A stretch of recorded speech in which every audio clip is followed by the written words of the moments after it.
বন্ধুরা, এসে গেছে ইতিহাস বিদ্যার্থী টিউটোরিয়াল চ্যানেলে। আজ আমি ইঙ্গ মহীশূর দ্বন্দ্ব নিয়ে আলোচনা করব। তাহলে চলো আলোচনাটা শুরু করি।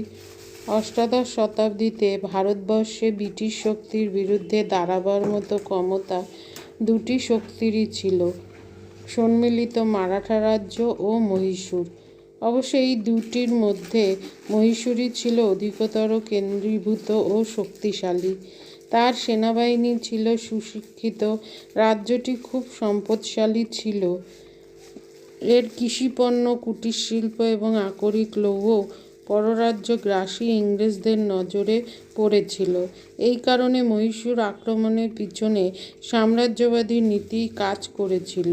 হায়দার আলী সর্বপ্রথম বুঝতে পারেন যে ইংরেজরাই ভারতীয় রাজ্যগুলোর প্রধান শত্রু এবং তাদের সঙ্গে মৈত্রীমূলক চুক্তি করা অসম্ভব। দাক্ষিণাত্যে নিজাম রাজ্য ও মারাঠা রাজ্যের সহিত ক্রমাগত সংঘর্ষের মধ্যে দিয়ে মহীশূর প্রতিষ্ঠা অর্জন করতে থাকে এবং বহু বৎসর ধরে দক্ষিণ ভারতে ব্রিটিশ অগ্রগতির একমাত্র প্রতিবন্ধক হয়ে দাঁড়ায়।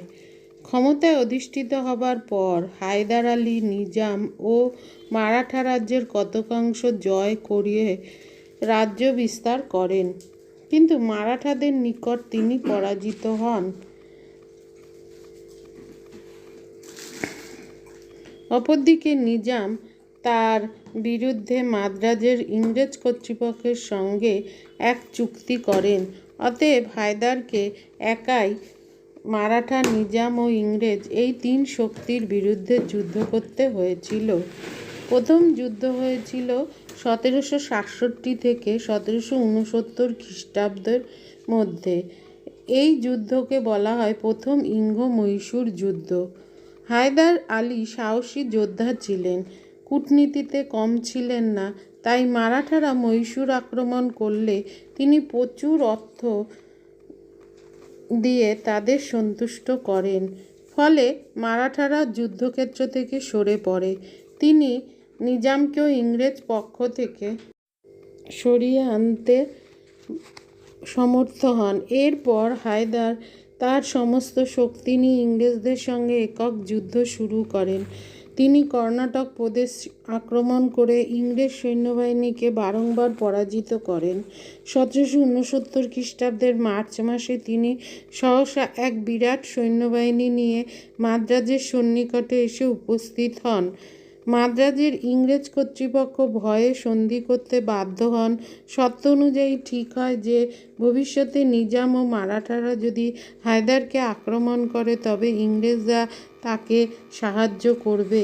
1771 খ্রিস্টাব্দে মারাঠারা মহীশূর আক্রমণ করলে তিনি সন্ধির শর্ত অনুযায়ী ইংরেজদের নিকট সামরিক সাহায্য চেয়ে পাঠান, কিন্তু ইংরেজরা তাকে কোনো সাহায্য করে না। এর ফলে হায়দার ইংরেজদের প্রতি ক্রুদ্ধ হন এবং এই বিশ্বাসঘাতকতার প্রতিশোধ নেবার জন্য সুযোগের অপেক্ষায় থাকেন। এরপর দ্বিতীয় ইঙ্গ মহীশূর যুদ্ধ 1780 খ্রিস্টাব্দ থেকে 1784 খ্রিস্টাব্দ পর্যন্ত হয়েছিল। 1777 খ্রিস্টাব্দের আমেরিকার স্বাধীনতার যুদ্ধ উপলক্ষে ইংল্যান্ড এবং ফ্রান্সের মধ্যে যুদ্ধ বাধলে ইংরেজরা মহীশূর রাজ্যের অন্তর্গত ফরাসি অধিকৃত অঞ্চল মাহে আক্রমণ করে অধিকার করে। হায়দার আলী প্রবল আপত্তি জানালে ইংরেজরা তাতে কর্ণপাত করে না। 1779 খ্রিস্টাব্দে তিনি নিজাম, ভোসলে ও মহাদজি সিন্ধিয়ার সহিত মিলিত হয়ে ইংরেজ বিরোধী এক জোট গঠন করেন এবং ইংরেজদের বিরুদ্ধে যুদ্ধে অগ্রসর হন। 70 থেকে 80,000 সৈন্য নিয়ে তিনি শ্রীরঙ্গপত্তম হতে বাইর হয়ে পোর্টানোভা এবং কাঞ্জিভেরাম লুণ্ঠন করেন। কর্নেল বেইলির অধীনে ইংরেজ সেনাবাহিনীকে তিনি পরাজিত করেন। বক্সারের যুদ্ধবিজয়ী মনরো কাঞ্জিভেরামের একটি পুকুরে গোলা বারুদ ফেলে দিয়ে মাদ্রাজে পালিয়ে যান। হায়দার কর্ণাটকের রাজধানী অধিকার করেন। ইতিমধ্যে ইংরেজরা মারাঠাদের অর্থের দ্বারা ও নিজামকে গুন্টুর অঞ্চল দান করে তাদের হায়দারের পক্ষ থেকে বিচ্ছিন্ন করতে সমর্থ হন। সেনাপতি আয়ারকুট পোর্টোনোভার যুদ্ধ হায়দারকে পরাজিত করেন এবং তাঞ্জোরের নিকট এক যুদ্ধে হায়দারের পুত্র টিপু ইংরেজ বাহিনীকে সম্পূর্ণভাবে পরাজিত করেন। এই সময় অকস্মাৎ হায়দারের মৃত্যু ঘটে। এখানেই যুদ্ধের শেষ হয় না, টিপু সাফল্যের সঙ্গে যুদ্ধ চালাতে থাকেন। অবশেষে ইংরেজ কোম্পানি টিপুর সঙ্গে ম্যাঙ্গালোরে সন্ধি করেন। এই সন্ধির শর্ত অনুসারে উভয় পক্ষ পরস্পরের অধিকৃত স্থানগুলি ফিরিয়ে দেয়। এরপর তৃতীয় ইঙ্গ-মহীশূর যুদ্ধ 1790 থেকে 1792 খ্রিস্টাব্দে হয়েছিল। টিপু তার পিতা হায়দারের মতোই নির্ভীক, উদার ও সংকল্পে অটল ছিলেন। তিনি তীব্র ইংরেজ বিরোধী ছিলেন, কারণ তিনি সঠিকভাবে উপলব্ধি করেছিলেন যে ইংরেজরাই হলো ভারতের প্রকৃত শত্রু। ইংরেজদের সঙ্গে মিত্রতা স্থাপনের কথা কোনোদিনই তিনি চিন্তা করেননি। ইংরেজরা এটা ভালোভাবে জানত যে তারা টিপুর ক্ষমতা ধ্বংস করবার জন্য তৎপর হবে এবং সেটা তারা টিপুর ক্ষমতা ধ্বংস করার জন্য তৎপর হলো। ইতিমধ্যে লর্ড কর্নওয়ালিস গভর্নর জেনারেল হয়ে ভারতে আসেন। তিনি প্রথম থেকেই টিপুকে শত্রু বলে মনে করেন এবং টিপুর বিরুদ্ধে যুদ্ধ ঘোষণা করেন। প্রথম দিকে ইংরেজরা ভাগ্য বিপর্যয়ের সম্মুখীন হয়। ইংরেজ সেনাপতি মেডোস টিপুর নিকট পরাজিত হন। কর্নওয়ালিস নিজেই যুদ্ধের দায়িত্ব নিয়ে ব্যাঙ্গালোর অধিকার করেন, কিন্তু টিপু সুচতুর রণকৌশলের সঙ্গে পেরে উঠতে না পেরে তিনি পরাজিত হন 1790 খ্রিস্টাব্দে। এরপর নতুন সৈন্যদল ও রসদ সংগ্রহ করে কর্নওয়ালিস টিপুর রাজধানী শ্রীরঙ্গপত্তম পর্যন্ত অগ্রসর হলে 1792 খ্রিস্টাব্দে টিপু সন্ধি করতে বাধ্য হন। শ্রীরঙ্গপত্তমের চুক্তি অনুসারে টিপু তার রাজ্যের অর্ধাংশ কোম্পানি নিজাম এবং মারাঠাদের নিকট সমর্পণ করেন এবং 3,30,00,000 টাকা ক্ষতিপূরণ দিতে প্রতিশ্রুতিবদ্ধ হন। এই টাকার জামিনস্বরূপ টিপুর 2 পুত্রকে ইংরেজদের নিকট অর্পণ করা হয়। এরপরে চতুর্থ ইঙ্গ-মহীশূর যুদ্ধ, যেটা 1799 খ্রিস্টাব্দে হয়েছিল। তৃতীয় ইঙ্গ-মহীশূর যুদ্ধ এবং শ্রীরঙ্গপত্তমের সন্ধি 1792 খ্রিস্টাব্দে হয়েছিল। এই অপমান টিপু কিছুতেই ভুলতে পারেননি। তিনি আবার নিজেকে শক্তিশালী করে তোলবার জন্য সচেষ্ট হন।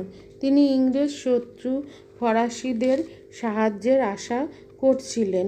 তিনি মরিশাস দ্বীপপুঞ্জে রাজদূত পাঠান। কিছু সংখ্যক ফরাসি স্বেচ্ছাসেবক টিপুর সাহায্যে মহীশূরে আসেন।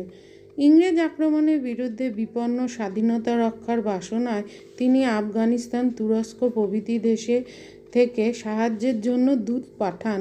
এইরূপ নানারূপ প্রচেষ্টার দ্বারা টিপু মহীশূরের স্বাধীনতা রক্ষার আয়োজন করছিলেন। লর্ড ওয়েলেসলি এই সময় ভারতের গভর্নর জেনারেল নিযুক্ত হন। তিনি টিপুকে ধ্বংস করার জন্য সচেষ্ট হন। 1799 খ্রিস্টাব্দের জানুয়ারি মাসে তিনি টিপুর নিকট এক চরমপত্র পাঠান। এই পত্রে ফরাসিদের মহীশূর থেকে বিতাড়িত করতে, ইংরেজ দূতকে অভ্যর্থনা করতে এবং নিজাম ও মারাঠাদের সঙ্গে মিত্রতা সূত্রে আবদ্ধ হবার নির্দেশ দেওয়া হয়। টিপুর মতো স্বাধীনচেতা নরপতি এই ধরনের হুমকিতে ভয় পান না, তা ওয়েলেসলি ভালোভাবেই জানতেন। এই কারণে বিলম্ব না করে ইংরেজ সৈন্য মহীশূর আক্রমণ করে। যুদ্ধ মাত্র 2 মাস চলেছিল। বিপুল বিক্রমে যুদ্ধ করেও টিপু পরাজিত হন এবং যুদ্ধক্ষেত্রে নিহত হন। বিজয়ী ইংরেজ সেনা টিপুর প্রাসাদ লুণ্ঠন করে। টিপুর রাজ্যকে 3 ভাগে ভাগ করা হয়।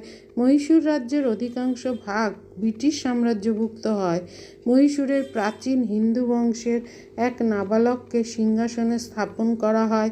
মহীশূরের নতুন রাজা সম্পূর্ণভাবে ইংরেজদের নিয়ন্ত্রণে থাকেন। টিপুর পরাজয়ে ইংরেজদের রাজনৈতিক প্রভাব বিশেষভাবে বৃদ্ধি পায়। ওয়েলেসলির পক্ষে অধীনতামূলক মিত্রতা নীতি প্রয়োগ করা সহজ হয়। টিপুর পতনে ইংরেজরা তাদের অন্যতম প্রধান শত্রুর বিরোধিতা থেকে যেমন মুক্তি পেয়েছিল, ফরাসিদের তেমনি এক শক্তিশালী মিত্র চলে যাবার ফলে ভারতে তাদের প্রভাব বিস্তারের আশা চিরতরে নির্মূল হয়। এই কারণে ঐতিহাসিকগণ মনে করেন যে মহীশূর জয় ভারতে ব্রিটিশ শক্তির দিক থেকে পলাশীর যুদ্ধের পর সর্বাপেক্ষা গুরুত্বপূর্ণ ঘটনা। সামরিক, আর্থিক এবং ভৌগোলিক দিক থেকে এর মূল্য অপরিসীম। আজ আসি, দেখা হচ্ছে পরবর্তী ভিডিওতে।